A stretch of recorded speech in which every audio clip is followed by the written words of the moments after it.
당신의 아들이 비참하게 죽임당하고 있습니다. 당신의 저주를 온몸에 끌어안고 저 형틀에 달려 있습니다. 가슴이 찢어집니다. 차마 위를 올려다볼 수가 없습니다.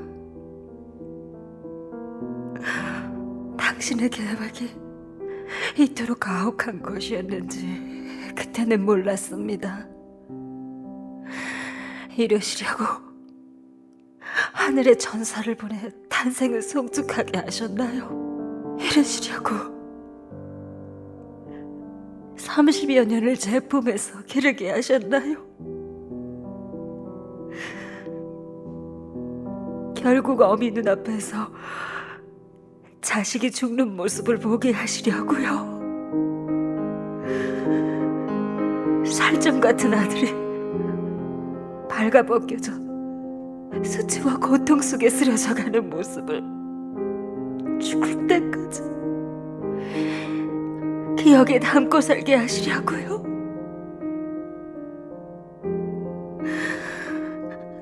너무하십니다.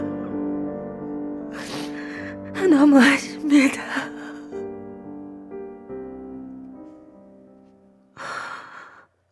왜요? 도대체 왜 저렇게까지 하셔야 했나요? 저 아이는 주님의 하나뿐인 아들이시잖아요.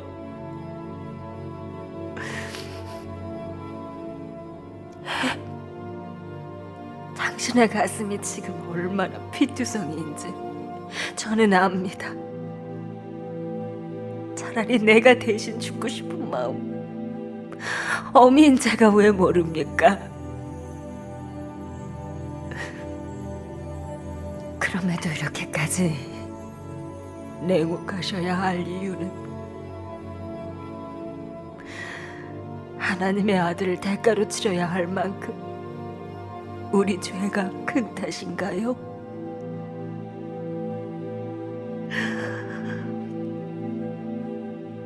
이 와중에 저 아들은 어미를 제자에게 부탁합니다.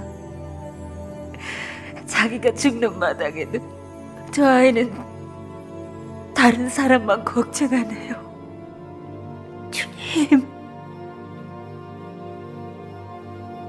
이제 저 아이는 어떻게 되는 건가요? 이대로 끝은 아니겠지요?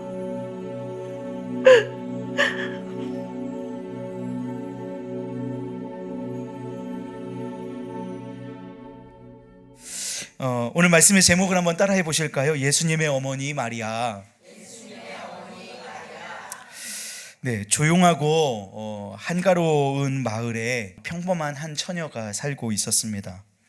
어느 날 갑자기 하나님의 천사가 이 처녀를 찾아왔어요. 누가복음 1장 28절 말씀에 보니까 이렇게 고백합니다. 천사가 그 처녀에게 들어가서 이렇게 얘기하는 거예요. 은혜를 받은 자여 평안할지어다. 주께서 너와 함께 하시도다. 그리고 이 처녀의 입장에서는 그 어떤 이 처녀뿐만 아니라 그 어떤 사람으로서는 감당하기 어려운 말씀을 이 처녀가 듣습니다. 누가복음 1장 30절에서 31절에 천사가 이르되 마리아여. 여기서 그 여자의 이름이 등장하네요. 그 처녀의 이름은 마리아입니다. 마리아여, 무서워하지 말라. 내가 하나님께 은혜를 입었느니라.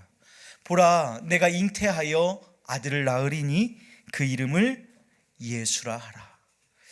앞에 있는 28절에서도 또 여기 있는 30절 말씀에서도 계속해서 마리아를 향하여 너는 은혜를 받았다, 은혜를 입었다 말씀합니다. 여러분, 과연 이 여인이 받은 은혜가 그 정체가 과연 무엇일까? 오늘 말씀 속에서 해답을 얻어가실 수 있기를 원합니다. 마리아가 천사가 전한 말씀대로 아들을 낳습니다. 그는 성령으로 잉태되었고 아들을 낳아 그의 이름을 예수라고 하였습니다. 마리아에 대한 말씀을 묵상하다가 정말이지 이 마리아가 귀한 여인이구나 하는 지점을 한 번 더 마주할 수 있었습니다. 예수님께서 요한복음 15장을 통해서 포도나무 비유를 말씀하시잖아요. 그 포도나무의 중심은 이런 것입니다. 붙어 있어야 한다. 너희가 내 안에, 내가 너희 안에 거할 때에 너희는 많은 열매를 맺는다. 이것을 가장 먼저 살아본 여인이 마리아라는 사실을 깨닫게 된 거예요. 실제로 예수님은 어머니 마리아의 태중에 10달을 우리와 똑같이 있었고, 실제로 마리아 안에 예수님 안에 마리아가 있었던 것을 기억해야 한다는 것이지요. 성자 예수님을 자신의 태에 담은 여인이 마리아였습니다. 그런 마리아에게 당도한 오늘 성금요일의 예수님의 십자가는 결국 찢어지는 모성의 아픔이었습니다. 성령으로 잉태되어 남자를 알지 못했던 처녀였지만 마리아가 예수님을 낳았다는 사실을 우리는 잊어서는 안 됩니다. 예수님이 그리스도이신 것을 마리아도 이미 수태고지를 통해 알았을 테지만 그 예수님도 마리아에게 아들이었다는 사실을 우리는 잊어서는 안 된다는 것입니다. 여러분, 두 눈 뜨고는 차마 볼 수 없는 그 아들의 죽음을 봐야 하는 어머니의 심정을 우리가 어떻게 헤아릴 수 있겠습니까? 어제 예수님 좌우편에 있었던 강도에 대한 그림을 여러분에게 설명하면서 오늘은 한쪽 편 아래에서 지쳐 요절한 것 같은, 기절한 것 같은 마리아의 모습을 담고 있는 성화를 여러분에게 보여드립니다. 저 옆에 색칠되어 있는 곳에 이렇게 축 처져서 누군가에게 부축을 받고 있는 검은 옷의 여인을 마리아라고 우리는 봅니다. 여러분, 이것뿐이겠습니까? 지금 마리아는 십자가 앞에서 자식을 잃은 어머니만이 느낄 수 있는 찢어져서 너덜거리는 모성의 아픔을 삼키며 울부짖고 있습니다.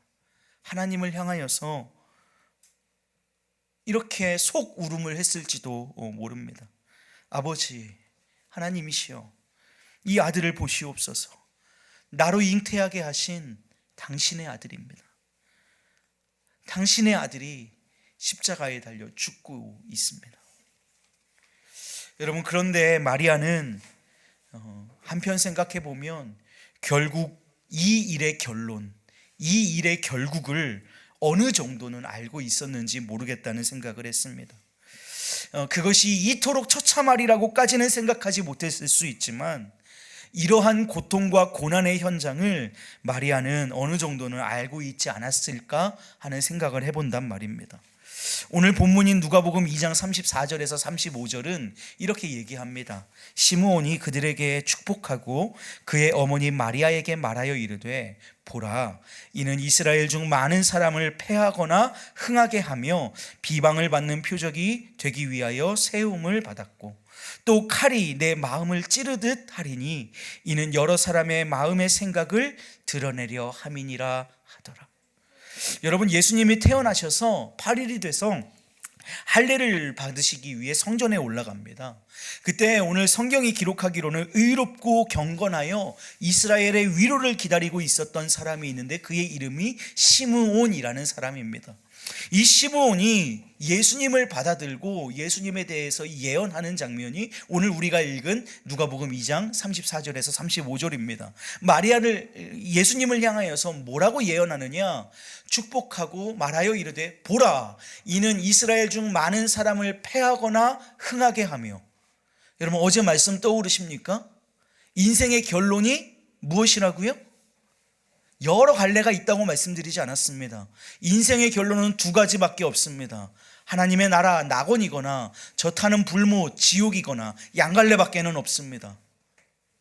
말하고 있는 거예요. 패하거나 흥하게 하며. 이 예수를 통하여서 인류가, 온 이스라엘이 패하거나 흥하게 될 것이다. 비방을 받는 표적이 되기 위하여 세움을 받았다. 비방을 받는 표적 떠오르시지 않습니까? 무엇입니까? 십자가입니다. 세움을 받았다 예언하고 있는 것이지요. 그러면서 35절 말씀에 이렇게 얘기합니다. 또 칼이 내 마음을 찌르듯 하리니. 여러분, 마리아는 이것을 가슴에 새겼다고 기록합니다. 마리아는 아마 이 정도 이런 수준의 고통일 거라고 생각하지 못했겠지만 아마도 마리아는 그 결국을 어느 정도는 알고 있지 않았을까 하는 생각을 한다라는 것입니다. 여러분, 마리아가 예측했던들, 마리아가 예상을 하고 있었던들, 그 예언을 마음에 새기고 있었던들, 그것이 이처럼 이토록 고통스러울 것이라고 상상하지는 못했을 것입니다. 그것이 예수님의 십자가에서의 죽음일 것이라고는 마리아가 상상이나 할 수 있겠습니까? 이런 생각을 해보았습니다. 이 그림을 마주하면서 예수님만 십자가를 진 게 아니구나. 실제로 예수님 십자가에 매달려 계신 분은 우리 예수님이지만 예수님만 십자가를 진 건 아니구나. 마리아는 마리아의 십자가를 예수님 십자가 앞에서 지고 있었구나. 아들의 십자가에서의 죽음을 바라보는 것, 그것이 마리아가 졌어야 했던 십자가였구나. 사랑하는 여러분, 마리아는 마리아의 십자가를 지었고 오늘 우리는 우리의 십자가를 져야 하는 줄로 믿습니다. 십자가는 그리스도인이라면 예외 없이, 그 한 명도 예외 없이 누구나가 져야 하는 것입니다. 오늘 누가복음 14장 27절 말씀 우리에게 이렇게 증언합니다. 누구든지 자기 십자가를 지고 나를 따르지 않는 자도 능히 내 제자가 되지 못하리라. 십자가 지지 않으면 내 제자 아니라는 것입니다. 그걸 반대로 얘기하면 누가복음 9장 23절입니다. 또 무리에게 이르시되 아무든지 나를 따라오려거든 자기를 부인하고 제 십자가를 지고 나를 따를 것이니라. 십자가를 져야 제자인 것이죠. 사랑하는 여러분, 우리도 십자가를 져야 합니다. 그리고 우리 모두가 알다시피 그 십자가는 여러분 아픕니다. 기뻐 날뛰는 십자가는 없습니다. 고통스럽습니다. 마리아의 십자가처럼 칼이 마음을 찌르는 듯한 고통이 수반되는 것이 십자가입니다. 그러나 우리가 제자라면, 예수님을 나의 구주로 영접하고 예수님을 나의 주인이라고 우리가 고백한다면 예수님과 함께 그 고통도 함께 당할 것을 결단할 수 있어야 하는 줄로 믿습니다. 빌립보서 1장 29절은 우리에게 이렇게 말합니다. 그리스도를 위하여 너희에게 은혜를 주신 것은, 우리는 어떤 은혜를 받았습니까? 구원의 은혜를 얻은 줄로 믿습니다. 예수 그리스도의 십자가로 말미암아 우리의 신분이 바뀌어지고 우리의 영혼의 자리가 저 타는 불못에서 저 영원한 낙원으로 옮겨진 줄로 믿습니다. 그 은혜를 받았다면 다만 그를 믿을 뿐 아니라 또한 그를 위하여 고난도 받게 하려 하십니다. 사랑하는 여러분, 오늘 우리에게 허락된 구원의 은혜를 감격하며 주님을 위하여서 주님과 함께 십자가의 고난도 받기를 결단하는 우리 식구들이기를 주님의 이름으로 축복합니다. 여러분, 천사 가브리엘이 마리아를 찾아와서 너는 은혜를 입었다라고 말했습니다. 서두에 이 여인이 받은 은혜가 무엇일까를 물었습니다. 이 여인이 받은 은혜는 무엇입니까? 지금까지의 말씀을 추적해서 쭉 따라오셨다면 뭐지? 이 여인은 도대체 무슨 은혜를 받은 거지? 지금 십자가에 달려 죽고 있는 아들을 바라보는 것이 십자가라고 얘기했는데 그게 은혜인가? 여러분, 그게 은혜일 수 있을까요? 여러분, 마리아가 받은 은혜는 저는 오늘 그렇게 생각합니다. 예수님의 십자가의 죽음 넘어 부활의 영광을 보는 것이 마리아에게 은혜였다고 믿습니다. 마리아가 받았던 은혜는 무엇이냐? 예수님의 십자가의 죽음뿐만 아니라 그 죽음 넘어 영혼을 사모하는 부활을 그가 목격했던 것, 그가 나의 아들이 부활한 것을 보았던 것, 그게 은혜라고 믿는 것입니다. 비록 십자가를 지켜보는 칼이 심장을 찌르는 듯한 모성의 아픔을 겪었지만 마리아는 영광스러운 부활의 주님을 보게 된 줄로 믿습니다. 마리아에게 은혜는 고통당하는 예수가 아니라 부활하신 예수인 줄로 믿습니다. 오늘 우리에게도 고통당하는 예수가 우리에게 소망이 아니라 그것을 이기시고 사망과 죽음의 권세를 이기시고 부활하신 예수가 우리에게 소망이신 줄로 믿습니다. 사랑하는 여러분, 오늘 우리도 그 부활하신 주님으로 말미암아 또한 우리 부활할 것을 믿습니다. 주께서 부활의 첫 열매가 되셨으므로 그 이후의 열매를 우리가 먹게 될 줄로 믿습니다. 사랑하는 여러분, 이것이 오늘 또한 우리가 받은 은혜입니다. 그래서 오늘 우리도 은혜를 입은 자가 된 줄로 믿습니다. 우리 앞뒤 양옆에 서로 한번 이렇게 인사해 주십시오. 당신은 은혜를 입은 자입니다. 십자가의 고통이 수반되지만, 십자가의 고통이 칼을 찌르는 듯한 아픔이 있지만, 사랑하는 여러분, 그건 넘어 영원한 하나님의 나라, 영원한 승리, 부활의 승리가 예비되어 있음을 믿으시고, 사랑하는 여러분, 은혜 입은 자로 오늘 이 저녁 승리하시기를 주님의 이름으로 축복합니다. 부활의 영광을 소망하십시오. 오늘 우리에게 당도한 십자가를 또한 그러므로 외면하지 마십시오. 자기를 부인하고 자기 십자가를 지는 복된 예수의 사람, 그리스도인 우리 의왕중앙교회 믿음의 식구들 모두 되시기를 주님의 이름으로 축복합니다.